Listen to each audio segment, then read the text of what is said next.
You cannot run multiple businesses from a place of lack or a place of fear or a place of looking for resources. There is a huge cost to running multiple businesses. For you to scale a business, it takes very, very different levels of operations, of thinking. But I left engineering and went into the world of business. When YouTube needed me most, I vanished. It's been 2 years and I pulled an avatar on you guys, but I'm here to talk about it. In this video, I'm going to be sharing what's been happening the past couple of years, what I've been building, and everything in between. Hello and welcome back to my channel. If you're new here, my name is Disebuseri and I'm so obsessed with growth, with entrepreneurship, and with building. And this channel is dedicated to that 20-plus-year-old who's looking to grow something substantial. So make sure you subscribe, hit the like button, and leave me some comments. Let me know what you guys have been up to as well. Now, this video is for that ambitious 20-something-year-old. I know this because I was in your shoes a couple of years ago. By the time you're watching this, it's going to be July and I'm going to be celebrating my 28th birthday. 28th. I feel so old.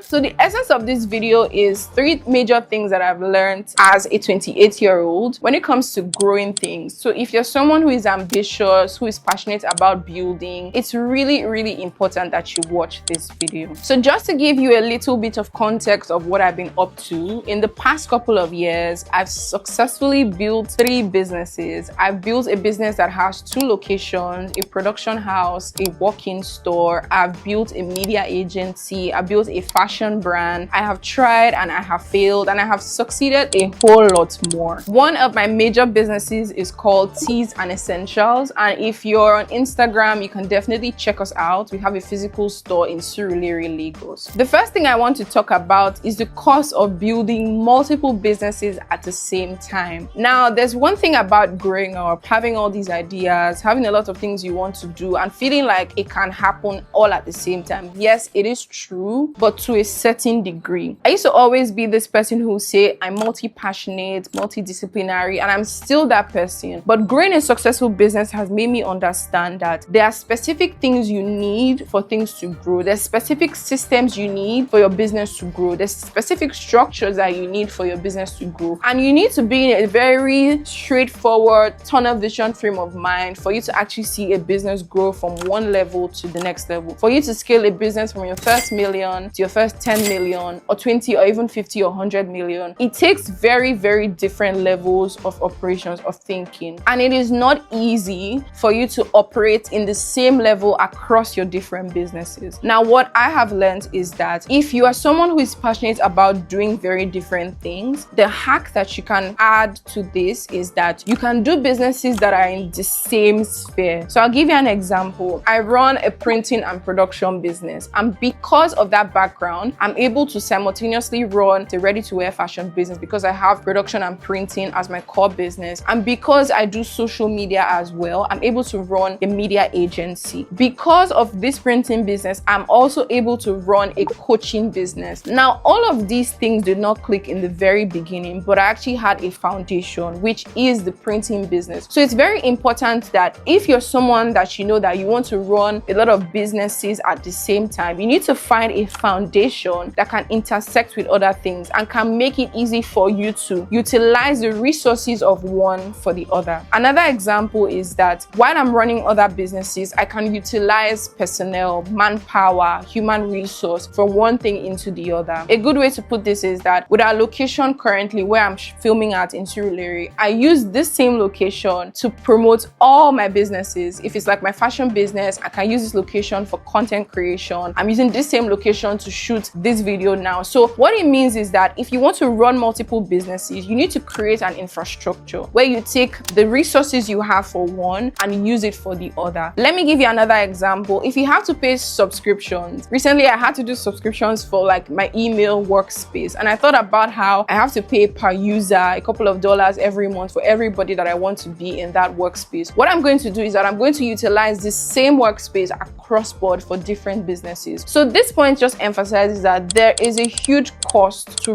running multiple business. It has to do with infrastructure. It has to do with the time and what you have to sacrifice to put in there. It also has to do with your mental space, because before you even start to grow one thing, think about all the ideas, think about the structure, the customer service, the retention. For one business, you have to duplicate that process for all the other ones. The people who you find that run multiple business successfully have been able to scale one to a really, really good point before they even invest their time and energy into growing other things. So yes, to my younger self, to the 20-plus-year-old person that's listening to this, you can run multiple businesses at the same time, but it actually requires that you do a lot of work, you do a lot of planning, and it's important that you have a foundation. Look, one thing is that you cannot run multiple businesses from a place of lack or a place of fear or a place of looking for resources. It's just going to be as if you're hustling. The idea is to actually build things with abundance. Now, this brings me to my second point. There's a quote that I've loved so much lately, which is, "A moving woman meets her luck." And I just love this. So it's to say that you need to learn how to pivot. You need to learn how to do one thing, take the feedback from that one, and move. When you're in your early 20s, there's so many things that you can do. You can chase the original career path that maybe you went through, you need to learn. For me, I studied engineering in school, but I left engineering and went into the world of business. So it could mean that I can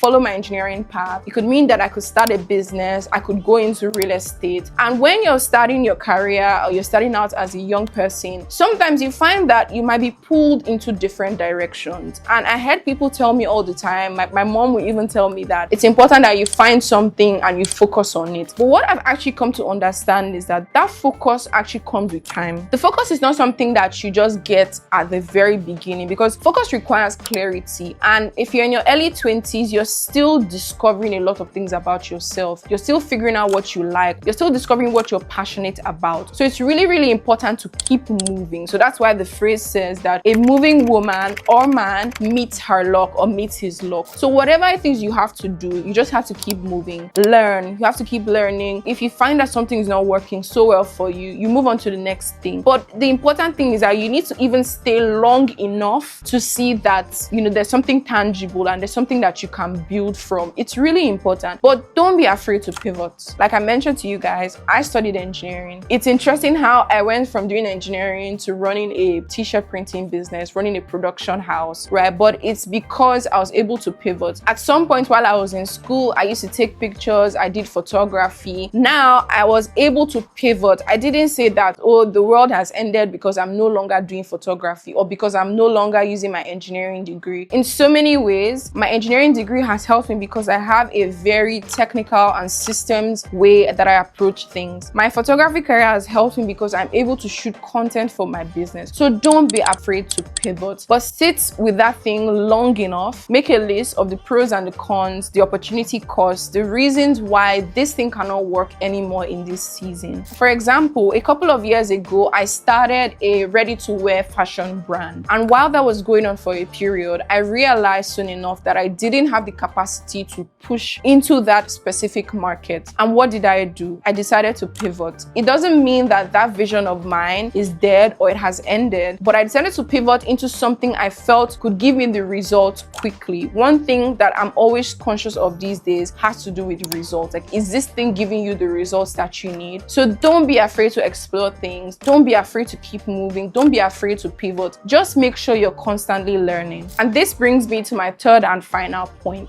You need to be a sponge. You need to soak up as much information as you can. Keep learning, keep learning, keep learning. The knowledge you have that's going to give you your first 1 billion naira as a young person is not the same information that's going to give you 5 million. It's not the same information that's going to take you to 100 or 200 million. It is not. At every stage that you get to, you need information. One thing I like to tell myself is that the reason I haven't achieved something is because there's a knowledge gap. I just don't know it yet. So I'm constantly looking for things to learn, things to consume. How can I grow my business? How can I do things better? How can I learn more? How can I market market better? How can I be a better person in general? One thing you need to know is that the growth of your business, the growth of your career is very much dependent on your personal growth. How do you take feedback? Are you able to take feedback well? Are you introspective? Are you thinking? Just ensure that you are a sponge. You're soaking up as much information as possible. If you've enjoyed this video so far, I'm going to be sharing so many more videos on personal development, making money, and growing as a young person. Just make sure you subscribe to this channel, give this video a thumbs up, and I'm really interested in catching up with you guys in the comment section.